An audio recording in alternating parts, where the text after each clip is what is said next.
This is Denver, Colorado, the man, not the place, and it's been a while, but I'll tell you what, it's going to be worth the wait. Thank you for joining us for the third episode of All Killer. Today we've got 4 more matches for you from the Swamp Session studio taping, and right now on tap, it's Drew Gulak versus AJ Evers. And there you see Gulak extending the hand. Let's see if AJ Evers is going to shake it. Now, opting not to, and you know what, I can honestly say that I'm not too surprised. AJ Evers still young in his early career as a professional wrestler, and lately, over the past couple months, he's been rolling with the #1 ranked wrestler in Beyond Wrestling, Mark Angel, and Nick Talent in the Academy of Anatomy, and I can't say that those two are going to be positive influences on him. Of course, AJ Evers very impressionable. You're going to think that Drew Gulak's going to be trying to leave an impression on the side of his head with his fist. So AJ Evers definitely needs to be careful. I got to say, coming to this contest, he's outmatched in virtually every capacity. But we saw the last episode of All Killer, Nick Talent had to learn the hard way in the ring with Drew Gulak. You're going to think that Gulak is going to be looking to extend that experience. He's got something to teach to AJ Evers here today. As these two lock up, Gulak pushing him back into the corner early on. Gulak could have taken a cheap shot, but instead allowing AJ Evers the opportunity to have that clean break. You're seeing Nick Talent seated with some of the other wrestlers in the front row. All eyes on Gulak. One of the competitors of Beyond Wrestling, you know, the wrestlers have a tremendous amount of respect for him. They love watching him wrestle, but he's not the type of guy that you want to step foot in the ring with. Very dangerous competitor, and AJ Evers thinking better of trying to take the cheap shot on Drew Gulak. These two circling each other once again. And there you see Drew Gulak really trying to dictate the pace. A lot more calm, a lot more still than AJ when he's moving around the ring. AJ very, very frantic in the earlier moments of this contest because he knows that he's outmatched. Even though he's trying to find an escape, look at the way that Drew Gulak just continues to circle around him so that AJ Evers was unable to apply the hammerlock, just bringing him right down to the mat with that side headlock. If there's one glimmer of hope for AJ Evers in this contest, he may have a strength advantage over Drew Gulak. Although right there, Gulak coming off the ropes, taking him down, and a second time with that shoulder tackle. Gulak just a little bit taller, that might give him the leverage advantage. Both of these guys are similar weight, but Drew Gulak has way more experience than AJ Evers. Of course, these two trained together at the CZW Academy. But Drew Gulak, I mean, he's an internationally traveled competitor. AJ Evers only a year or two in wrestling. You're going to think win, lose, or draw, this is going to be a hell of a learning experience for AJ Evers, but of course he's going to want to pick up that victory. You know, he's going to want to demonstrate that that time that he spent with the Academy of Anatomy has been beneficial to his career. There she's trying to bridge out to alleviate some of that pressure. Drew Gulak just popping his head back in place. Now releasing the arm, AJ Evers able to shift his momentum, try and battle back up to his feet. Going to send Drew Gulak off the ropes, trying to trip him up.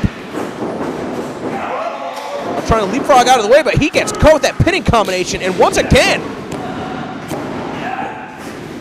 you see, AJ Evers was trying to kick into that. Gulak able to shift his momentum in the opposite direction to keep him perfectly in place to take him back down with that side headlock. Gulak is a master inside of that ring. You know, I don't want to overhype this guy, but I see a lot of early Bryan Danielson with the way that Drew Gulak wrestles. I think that Drew Gulak really has the potential to reach that level of stardom in the wrestling world based on his technical ability alone. Of course, Evers now trying to battle back up to his feet. Looking to send Gulak for the right again. This didn't work the first time, didn't work the second time, and it didn't work the third time. AJ Evers stunned with that tackle. Trying to shoot Gulak off again, but he just gets taken down to the mat.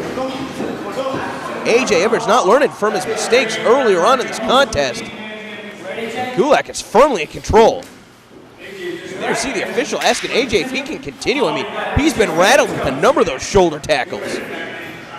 Having to use the ropes to bring himself back up, clutching his chest. It's going to be a long night for AJ Evers. He better try and figure out what his strategy is. I mean, he should have come into this contest with a strategy, but, I mean, once he's in the contest with Gulak, he's been overwhelmed. Now trying to find an escape from that waistlock. Gulak just keeping in position. Again, as he goes for that hammerlock, Gulak spinning around. Looks like he might have slipped there on the mat, though. And A.J. Evers, give him credit, quick to capitalize. He's got that hammerlock firmly applied. It's going to be a lot more difficult for Gulak to escape from this position. Well, A.J. Evers saying that he's going to kill Drew Gulak. I don't know that was a wise decision. There you see it raising the ire of Drew Gulak. He's going to power through the pain and just escape the hold like that. Not looking for a counter. Instead, forcing AJ to the corner where he's going to unload a series of palm strikes and chops on his chest. AJ Evers crawling to the other side of the ring, trying to escape. But firmly in Drew Gulak's clutches. Look at the way that Gulak was just able to pick away at the arm. Now, just with his legs alone applying pressure, he's bending away at all of the individual fingers on the hand of AJ Evers.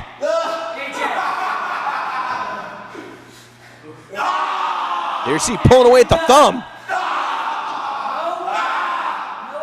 And every time he does so, AJ Evers screaming in pain. Gulak using that to gain the support of some of the wrestlers as if he didn't have it coming into this match. Oh, just a clothesline right to the side of the head. Typically a clothesline like that, I mean, that's aimed towards the chest of your opponent, but right around the side of the head. And AJ Evers is in bad shape.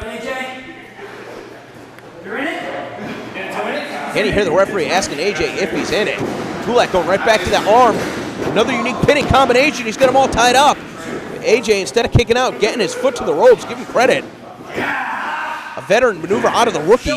Knew where he was in the ring. Now AJ Evers on his back with that top wrist lock. Gulak continuing to manipulate the bones in the hand. Again, AJ Evers trying to bridge out to trying to alleviate some of the pressure of this hold. Using that to rock his momentum to get back to his feet. Just take it down once again. And I mean, so far we haven't seen Drew Gulak bust out the heavy artillery. And there we see AJ Evers. I mean, he's in trouble. Gulak could have chopped away at the chest. He had him right there. And again, that's another moment of this contest where it's very apparent that AJ Evers is at the mercy of Drew Gulak. Instead of Drew Gulak capitalizing him, almost taunting him with that fact, embarrassing him in front of his peers here at Beyond Wrestling. Going to give AJ Evers another shot at the standing game. Just grappling him, again pushing him to that corner. Now connecting with that headbutt. Again, targeting towards the chest of AJ Evers. Now looking to set him for the ride.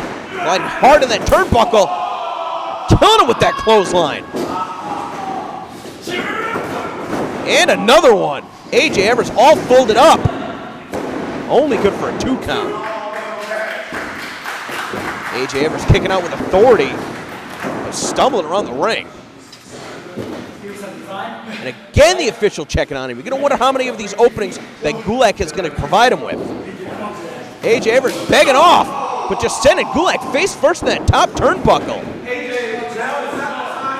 Not the most ethical maneuver to grab him by the trunks to pull him in, but effective nevertheless.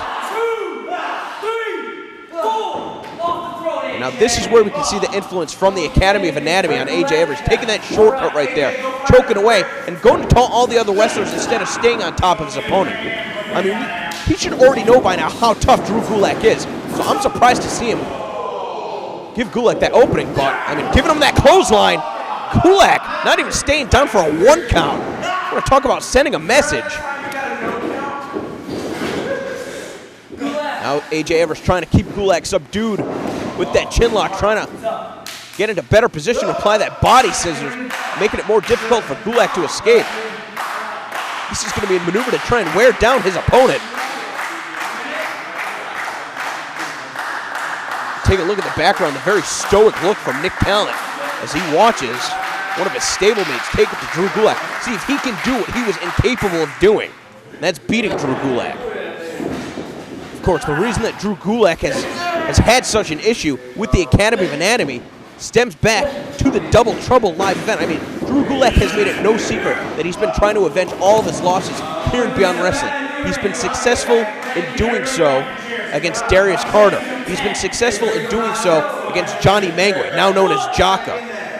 He's yet to do so against Aaron Epic, but he had an opportunity to do so against Mark Angel, and unfortunately, due to interference from Nick Talent, that opportunity was taken away from him. He was disqualified in that contest for accidentally striking the official when he was actually intending to hit Nick Talent off the apron. So you're going to think that Drew Gulak is going to be looking to take it to the members of the Academy of Anatomy until he can get to Mark Angel. But Gulak unable to hit that jackhammer on the floor, instead getting dumped with a backdrop driver. This is the part where you get back in the ring and tell the ref to count. Here's some of the other wrestlers telling AJ to get back in the ring, take the count-out victory. I mean, that was a bad landing for Drew Gulak. And AJ Evers perhaps operating on instinct alone, able to find that opening. Of course, it was at the Swamp Sessions live event. AJ Evers, Nick Talent, and Mark Angel taking on the Batiri, and that wasn't even originally the scheduled contest. AJ Evers was supposed to be facing Drew Gulak at the Swamp Sessions live event, but Mark Angel interjected himself, changing things up, the influence he has as the #1 ranked wrestler in Beyond Wrestling. Instead, we saw Drew Gulak facing Biff Busick, who we will see later on in this broadcast. AJ Evers firing away. Drew Gulak is in no man's land. He's going to be careful on the apron. Now AJ Evers using his strength to position Drew Gulak on that top rope. Now AJ Evers is going to be climbing perhaps to deliver that superplex. Of course, it was back in February at the Off the Bridge studio taping where AJ Evers was very precariously positioned and he slipped off the top rope. I mean, this is really a flashback to that clip finding its way on ESPN. And AJ Evers not able to connect with the superplex, being driven face down into that top turnbuckle. But charging in with that forearm. I mean, this kid's got tunnel vision. He should be thinking better of going for this maneuver. Although he's got Gulak hooked by the trunks. And finally able to nail that superplex from the second rope, sending Gulak crashing down to the mat. I mean, after that backdrop drive around the floor and the superplex, Gulak's back. It's going to be worse for wear. But still showing his resilience, still kicking out. Although not as much power behind that kick out that time. Gulak knowing that he's in trouble, trying to do everything he can to stay off his back. Smart maneuver heading to the ropes. There we see AJ Evers trying to choke him. Gulak pushing him away. Evers firing away. Gulak with a reversal of the Irish whip. And another shot to the chest. The damage had been done previously in the contest. That was the maneuver he needed to stop AJ Evers. Now picking away at the arm, going for a backdrop of his own. AJ sliding out the back door. With that Olympic style slim, dumping Drew Gulak on the top of his head. And Gulak having to slide out of the ring to retreat. Take another look at this. AJ Evers quick with the escape right here. And able to lift Gulak over his head and really dumping him down hard again on the shoulders. That was the same point of impact for the superplex, the same point of impact for that backdrop driver. And for the first time, I mean, in a while in Beyond Wrestling, you know, one of the reasons that Drew Gulak was unsuccessful his first couple matches here in Beyond Wrestling is because it takes a lot to adjust to unique atmosphere. Not only are you competing to defeat your opponent, but I mean, you've got to worry about all the other wrestlers around ringside that are watching the match. And now it looks like AJ Evers is going to be going for that count-out victory. There he seems just waiting in the ring, nowhere near. But this could be a mistake because he's giving Gulak time to recover on the floor. As the referee reaches the 5 count, I mean, Gulak crossing his legs. He looks bored right here. This is a mistake on AJ Evers' part. Gulak is taking a breather. But, I mean, he's going to get back in the ring before he gets counted out. Well, the official's at the 9 count. And Drew Gulak is just bringing the onslaught to AJ Evers. Firing away a number of shots to the chest. We're going to send him for the ride again. Charging and catching him with that clothesline. And again. Gulak has been so effective with those clotheslines. And now that old school style backbreaker. Picking him up backdrop style and just dropping him across the knee. Could this be it? 2. Boy, that was close. And as far as it goes with Gulak, I mean, if it's been effective once in this contest, and AJ Evers is not learning from his mistakes, why not go back to the well? The clotheslines have been effective, the shoulder tackles have been effective, and the chops have been effective. Gulak responding once again. Now just a straight shot to the jaw. AJ Evers barely even able to defend himself. And now he's trapped in that corner. You know, it's really too bad that it came to this, that AJ Evers, I mean, somebody with such a bright future in wrestling, somebody with so much potential, had to learn the hard way. Now going for a clothesline of his own, Gulak out of the way, rolling through, and instead of going for the pin, pulling him right to the Gulak. That dragon sleeper variation. Now with the body scissors applied, AJ Evers nowhere to go. And look at the way that he's just pulling away at the head and the neck of AJ Evers. AJ, give me something. AJ. Now really cinching it in right here. The arm dropping once. I mean, you got to think that AJ Evers is quickly fading. If the arm falls one more time, it's over. Yeah, AJ Evers is asleep. The referee calling this one. The victory going to Drew Gulak. And I mean, it's going to feel good for Drew Gulak. He's exacted revenge over Nick Talent, over AJ Evers. But he has still not picked up the victory that he is looking for, and that is the one over Mark Angel. The official looking to raise his hand in victory.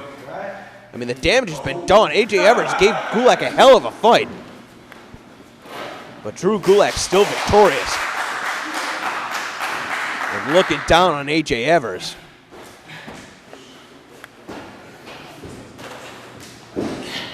AJ Evers trying to pull himself back up to his feet.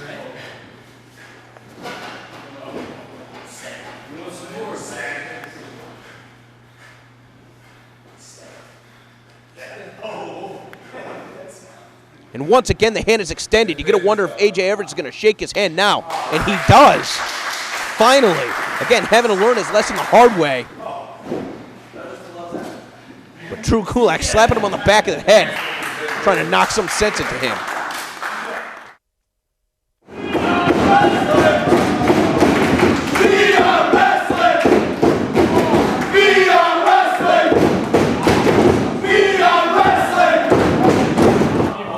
Well, for those of you at home that might be watching this a little bit confused, we've got Mr. Touchdown, Mark Angelosetti, going up against Tim Hughes.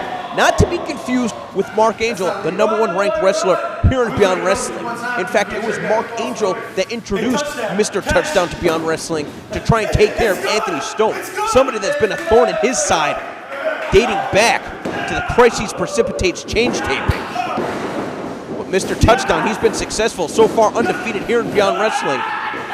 Along with his partner, Dasher Hatfield, they had a hell of a weekend at the Burst the Bubble live event and studio tapings. Of course, we saw Mr. Touchdown versus Johnny Miyagi in the first episode of All Killer. And now Mr. Touchdown trying to take it to Tim Hughes as he's going to be working his way up the singles ranks here in Beyond Wrestling. You know, I see a lot of similarities with Mr. Touchdown and Mark Angel. Perhaps the most obvious is the aggression. Of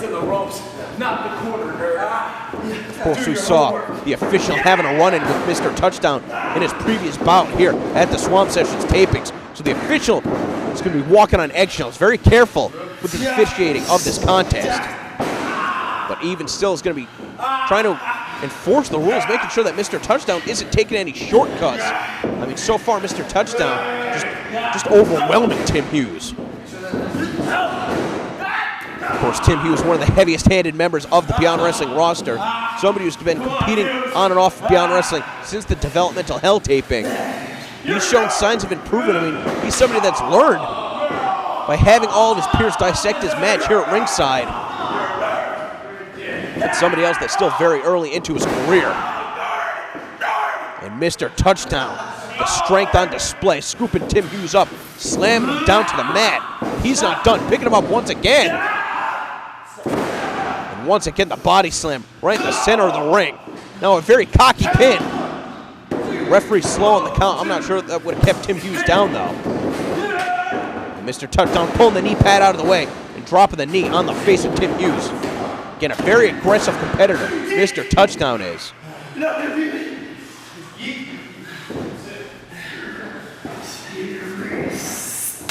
Oh, Mr. Touchdown just slapping away. How disrespectful. You can already see the welts forming on the back of Tim Hughes.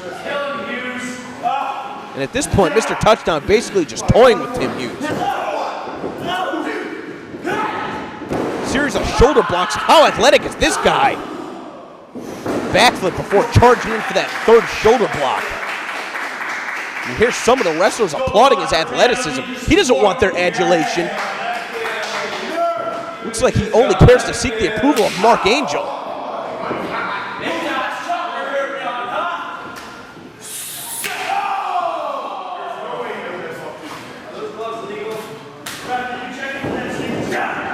Now Tim Hughes turning the tide. And it seems like those chops perhaps even more effective than Mr. Touchdown's. But Tim Hughes taking too much time.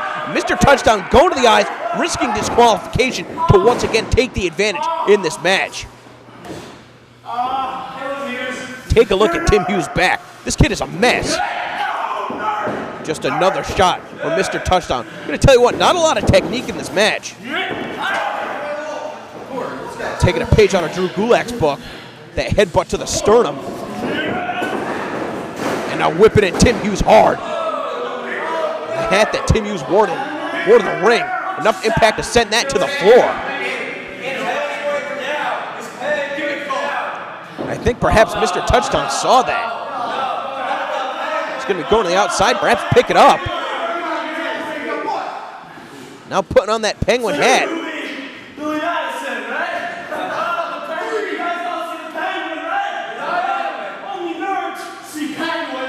Putting on Tim Hughes' head to mock Tim Hughes. But in the meantime, Tim Hughes shoving him down to the floor. You want to talk about creating an opening? This was the one that Tim Hughes needed. But just like that, Mr. Touchdown bringing him down to the floor with an ace crusher. And Tim Hughes convulsing on the floor.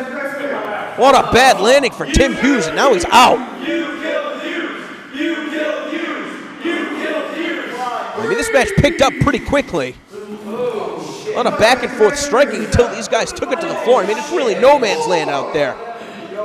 About an inch of padding comes between you and the concrete.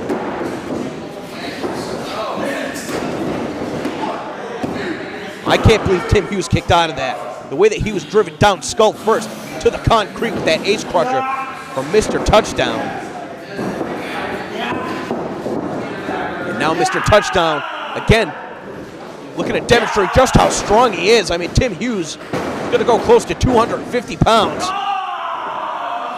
It's very rare you see a combination of strength and agility the way that you see with Mr. Touchdown.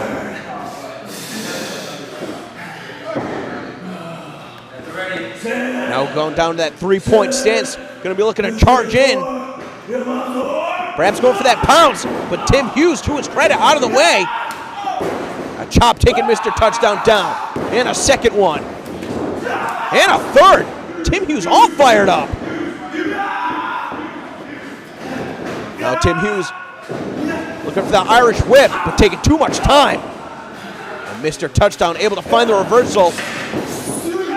But he ran into the waiting arms of Tim Hughes, who nailed it with that signature side slam. The impact right into the pin. But Mr. Touchdown's out at 2. Now Tim Hughes calling for the most effective maneuver in his arsenal, the chop from the top.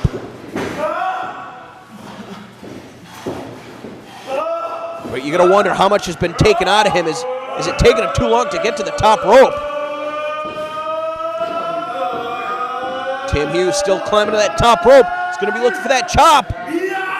But as he comes off the top, he gets plucked out of midair from Mr. Touchdown. And that tackle's enough to put Tim Hughes down for the count. And Mr. Touchdown remaining undefeated in competition here at Beyond Wrestling with a win over Tim Hughes, moving up to +4. And now taking the gum off the canvas, putting it back in his mouth. This guy's disgusting. I mean, we've seen that he drinks tuna juice straight out of the can to stay in shape, and I think that Tim Hughes finally becoming aware of his surroundings, realizing that he lost the match. Of course, Mr. Touchdown picking up the victory, and as he says, it's good. Beyond Wrestling!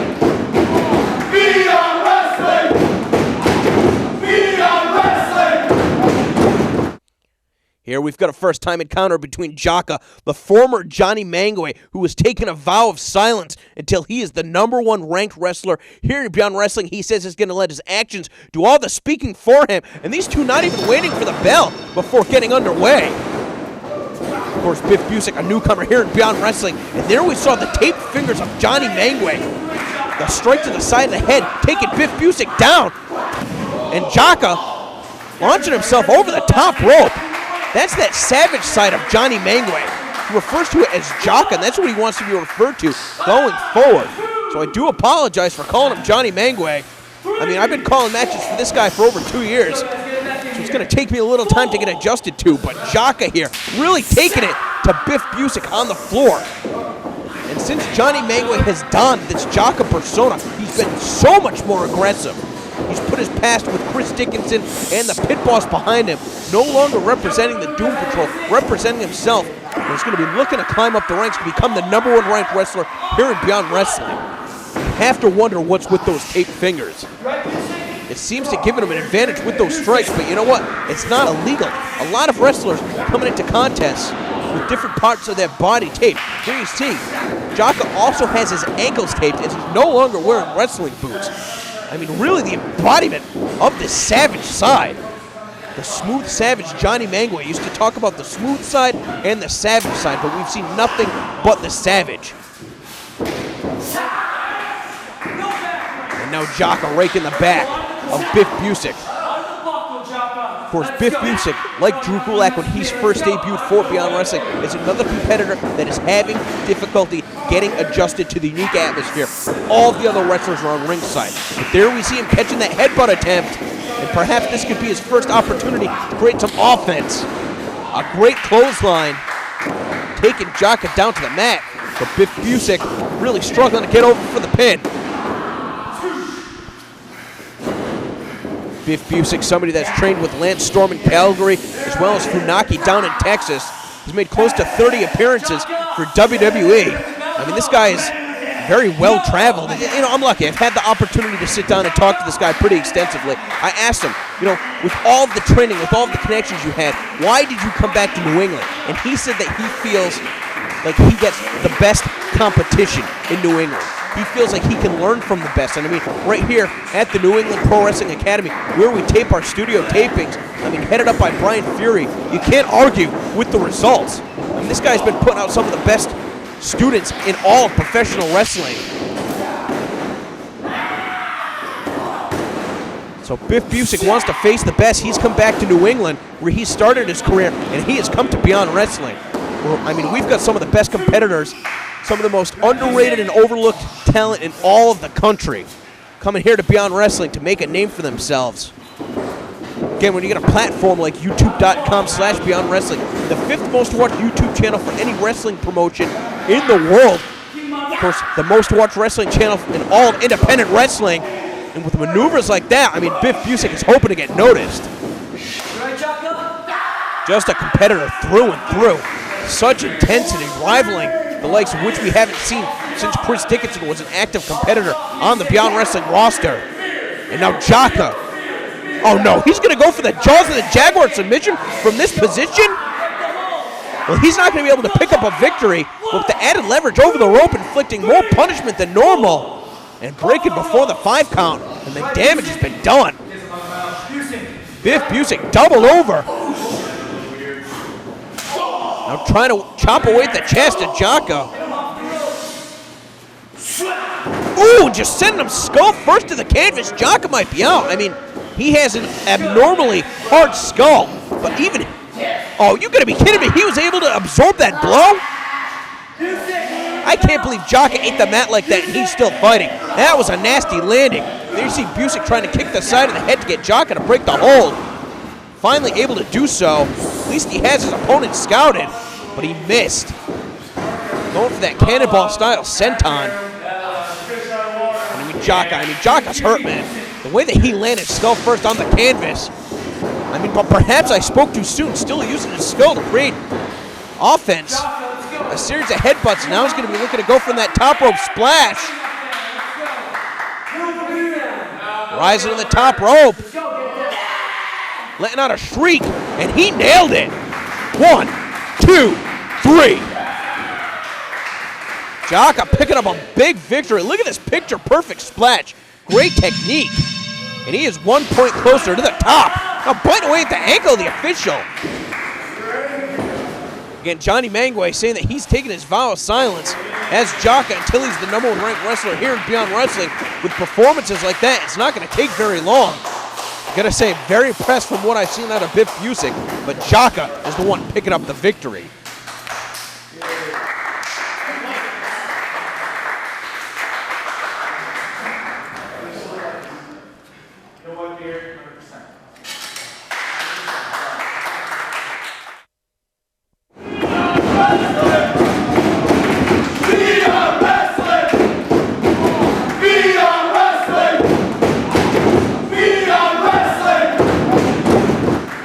Fans of Beyond Wrestling, it is main event time. All Killer Episode 3. Want to thank you for joining us. A lot of great matches here at Beyond Wrestling at the Swamp Session studio taping. It's been our pleasure to bring them to you. And of course, if you want to see more contests like this, if you want to see more episodes of All Killer, I urge you, please share this. Make sure we can get as many eyeballs on Beyond Wrestling as possible. If you don't already, please subscribe to youtube.com/Beyond Wrestling. Hit the thumbs up on the video too. I don't know what that does, but I'm sure it helps. Now getting back to the contest, we've got a war of words before this match is officially underway between Darius Carter and Sugar Dunkerton. We saw Darius Carter picking up the victory over Aaron Epic. Sugar Dunkerton's stablemate in the KOA. So Darius Carter is going to be looking to do what I would consider to be the impossible. That's knock off both members of the KOA in consecutive matches. Of course, Darius Carter facing his returning partner, I should say his former partner, TJ Marconi. It was Darius Carter and TJ Marconi. They really came to prominence in Beyond Wrestling. The tag team known to the lifestyles of the rich and famous. Of course, at the Burst the Bubble live event, TJ Marconi making his return to Beyond Wrestling after a 6-month absence. He had to have bone spurs removed from his back, and he immediately targeted his former partner, Darius Carter, with nothing but insulting things to say to him in his time off. Of course, those two had a match at the Swamp Sessions live event, which you can get on DVD at Beyond Wrestling's official website, lookmondofans.com, or at SmartMark Video. It was Darius Carter coming out on the winning end. Of course, through nefarious means. Darius Carter going 2-0 so far this weekend. He's going to be looking to make it 3-0 at Sugar Dunkerton's expense. That's going to be much easier said than done. And Sugar Dunkerton really bringing the fight to Carter in the opening moments of this contest. Now Sugar looking to send him for the ride. Come charging in with that clothesline once again. Sugar Dunkerton looking to send Darius Carter to the floor. Send him over the top rope. And a nasty spill for Darius Carter. And Sugar Dunkerton just flying in with that elbow drop. He's all fired up. Darius Carter trying to find an escape. But Sugar Dunkerton keeping him in place. But there we see Darius Carter. I can't tell if he's pulling on Sugar Dunkerton's afro or his ear. But that was enough to get the separation he needed. Kicking him on the side of the head. But an enziguri from Sugar Dunkerton. And Sugar Dunkerton, sometimes he's a bit overlooked as a result of his outlandish persona. But let's not forget, this guy is one of the best strikers on the independent scene. I will never forget, I mean, really the moment that I became a Sugar Dunkerton fan was the moment that he had that match with Brody Lee in Chikara. I mean, that really turned heads and opened eyes as far as what he was capable of. There you see, using that chair to keep Darius Carter in place, kicking the chair, but now Darius Carter going to work the legs. And another kick to the side of the head. How much longer can these guys keep up this pace? Carter just punching Sugar Dunkerton's hand while it's flat on the concrete. Oh! And the sound of him kicking him right in the ribs. Now Darius Carter punching his head against the concrete pillar in the New England Pro Wrestling Academy. This guy is sick. But Sugar Dunkerton holding on to that leg. Able to find a couple of shots on the chest. Sending Darius Carter seated in that chair where he's got the height advantage. Connected with those forearms, and finally, that drop kick finding the mark on the mush of Darius Carter. Sugar Dunkerton rolling in the ring. Looking to exact some revenge on behalf of his partner. And Darius Carter retreating all the way to the back. Referee issuing a 7 count as Darius Carter is going to tuck his tail between his legs and run away.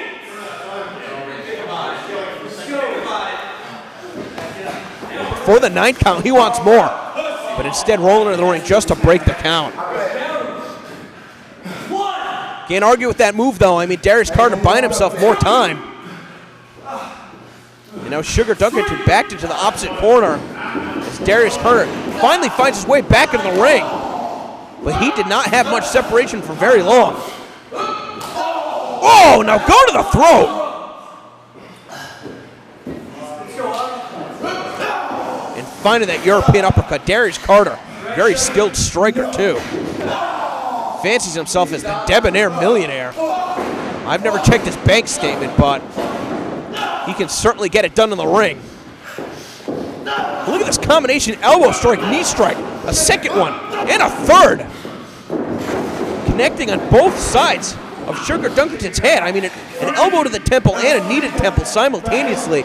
Any one of those could have been a knockout blow. And Darius Carter finally in control.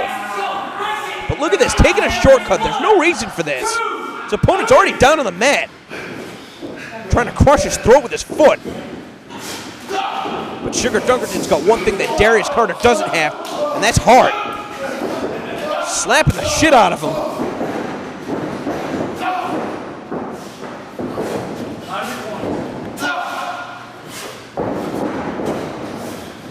Trying to bring him to the center of the ring, bring him up and slamming him down, trying to pull his legs out from underneath him, slamming Darius Carter hard down on the back of his head. Typically, a maneuver like that, Sugar Dunkerton will transition right into the pin, but I mean, he's already been pretty beaten up in the early going of this contest. Darius Carter once again going to the floor to try and buy himself some time. But Sugar Dunkerton is quick to follow. He follows it up with an elbow. Darius Carter pushing him away and kicking him right in the face. And now a headbutt to the side of the head. And now Carter, and we've seen him use this before, now choking away at Sugar Dunkerton by using the ring skirt and keeping him in position, kneeing him twice in the face. What I have to presume is be the face, I can't see it. And now Darius Carter going for that knee drop, but Sugar Dunkerton able to get out of the way. And now trying to trap Darius Carter up in that ring skirt. I mean, Sugar Dunkerton really taking that loss on behalf of the KOA personally. Going to grab the water, just slap it in his face. I mean, we've seen the official give these guys a lot of leeway in this contest. Sugar Dunkerton using that chair earlier on. I mean, Darius Carter once again getting choked with Sugar Dunkerton's ring jacket that he wore to the ring. Trying to hold him in place.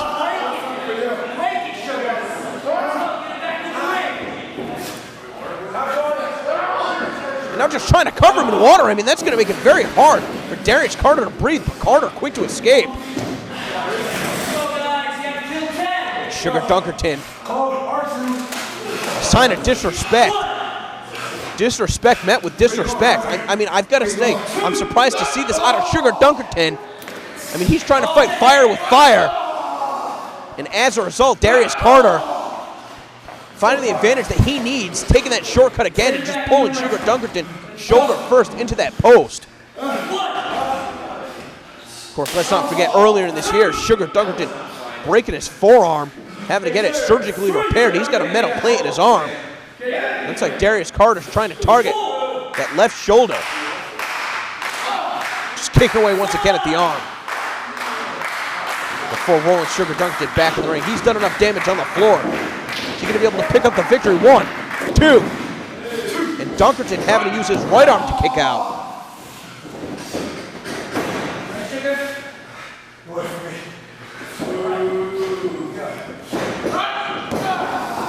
And again, things starting to get uncomfortable here at the New England Pro Wrestling Academy. Again, we don't know the extent of the damage done to the arm of Sugar Dunkerton. And now it looks like Darius Carter. Oh no, he's got the right arm now. Look at the way he's bending the elbow on the ropes. Oh! And I believe it's the right arm that Sugar Dunkerton broke because he does have the protective sleeve on it. Of course, Darius Carter would know better than I right there. As close as could be.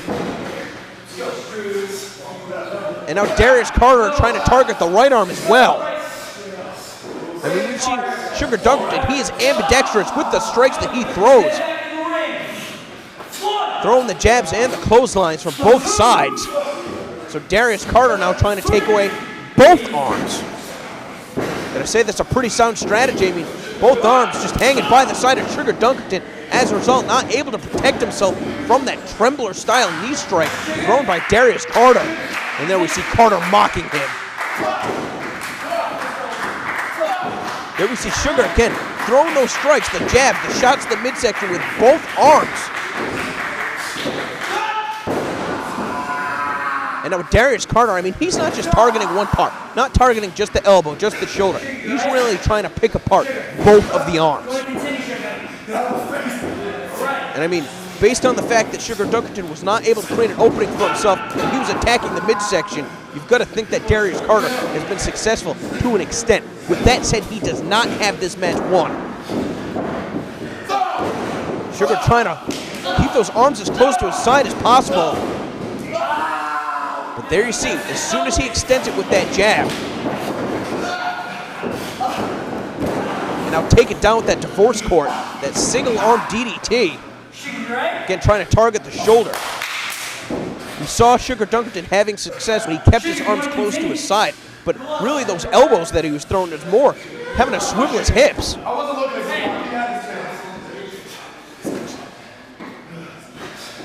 And Darius Carter has really slowed down the pace of this match, which I can't say is too surprising based on the pace that these guys were keeping at the beginning of the match. Now again, just picking away at the arm, driving him down. And now going for that cross arm breaker. He's going to be trying to hyperextend the elbow as well as that shoulder on the left side. And Sugar Dunkerton doing what he can to try and fight it off. This is not the position that Carter needs in order to pick up the victory. He's going to be inflicting more damage, but it is not as effective as if he had Sugar Dunkerton flat on his back. So Dunkerton effective in preventing the hold from being as effective as possible. And getting to the rope. But there you see Darius Carter just landing that kick to the shoulder as he was breaking the hold. Now Sugar trying to pull himself up to the ropes, but instead just clutching both arms. Now disrespectful as possible. Darius Carter just chopping away at the back. Now trying to pull Sugar Dunkerton away from the ropes. Dunkerton holding on for dear life. Trying to power through the pain, through the elbow strikes, finding the mark. Comes charging it with that forearm. And now he's using the arm that he broke with the steel plate in it to try and create an opening for himself. But Darius Carter charging away with the boot. Again, Sugar Dunkerton having to prop himself on the ropes. Dunkerton, man, I mean, this guy's really digging deep to find the second win. Trying to shake life into both arms. Able to find the wherewithal to connect with that German suplex. Darius Carter, even with the leg hook, instead of expending the energy to kick out, grabbing that bottom rope. You got to think that if Sugar Dunkerton had more strength in those arms, he would have taken the time to pull Darius Carter to the center of the ring. I mean, both those arms basically just hanging lifeless by the side. I'm surprised that he had the strength to take some straps down. But Sugar Dunkerton means business. I mean, it's a lot on the line. He's trying to avenge his partner in that loss. But again, very slow to move with those arms, and as a result, Darius Carter able to pick away the left arm and now transitioning into that cross-face chicken wing. And there you see, in front of the official, the way that he has his hand positioned was to demonstrate that he is not choking him, instead trying to cut off the flow of blood to the brain. He does not want a chokehold here because he can get disqualified. It is illegal to block the windpipe. Your opponent has to breathe. But as far as getting blood to the brain, I mean, if he can put him to sleep right here, he's going to beat. You're going to wonder the pain that Sugar Dunkerton is enduring just to keep his arm off the mat, to show that he's still showing signs of life. because he could not find an escape, he had to shift his body's weight to try and get that pin. Able to force Darius Carter to break the hold. Once again, Carter nailing that strike before letting go. Now Darius Carter setting up in the corner. Usually a sign that he's looking for that foreclosure face buster. He's going to be looking to drive both of his knees in Sugar Dunkerton's face, but Sugar Dunkerton, a last-ditch effort, pushing Darius Carter away. Carter able to get out of the way of the kick, but not able to get out of the way of that clubbing blow. And now Sugar Dunkerton trying to get the arm hooked up for more leverage. Not sure if he would have been able to hit that if it was a typical backdrop driver. And now the shotgun lariat finding the mark. That's going to be it for Sugar Dunkerton. And again, Dunkerton without the strength to pull Darius Carter into the ring. Carter is able to fall to the floor, once again buy himself some time as he's already done twice before in this match. I mean, Sugar Dunkerton now having to drag Darius Carter from the floor to bring him into the ring. I mean, really struggling. But Darius Carter is not a very large individual. If I had to guess, I'd wager that he probably weighs in the range of only 160, 170 pounds. And as a result, Sugar Dunkerton having to expel all of the energy to try and bring his opponent in the ring. And Carter pushed the referee out of the way, hit the low blow, and then nailing that foreclosure with Dunkerton tied up in the ropes. And he's beat Sugar Dunkerton. Dunkerton, just too much damage done to the shoulders, unable to get him off the mat. There we see taken into that nasty angle. I mean, he could have been knocked out from that foreclosure. But all of the damage done to the arms early in this contest not doing him any favors either, making it that much more difficult for him to kick out. And Aaron Epic quickly in the ring, making sure that Darius Carter can't do any more damage. Of course, Darius Carter hitting that low blow when Sugar Dunkerton was tied up in the ropes for good measure. I mean, the referee really gave these guys a lot of leeway in the match. Sugar Dunkerton using the jacket and the chair as well. But Darius Carter, his strategy, effective, taking out both of the arms from Sugar Dunkerton's arsenal, and Darius Carter has done something that is unprecedented. He has defeated both members of the KOA in singles contest here for All Killer Episode 3.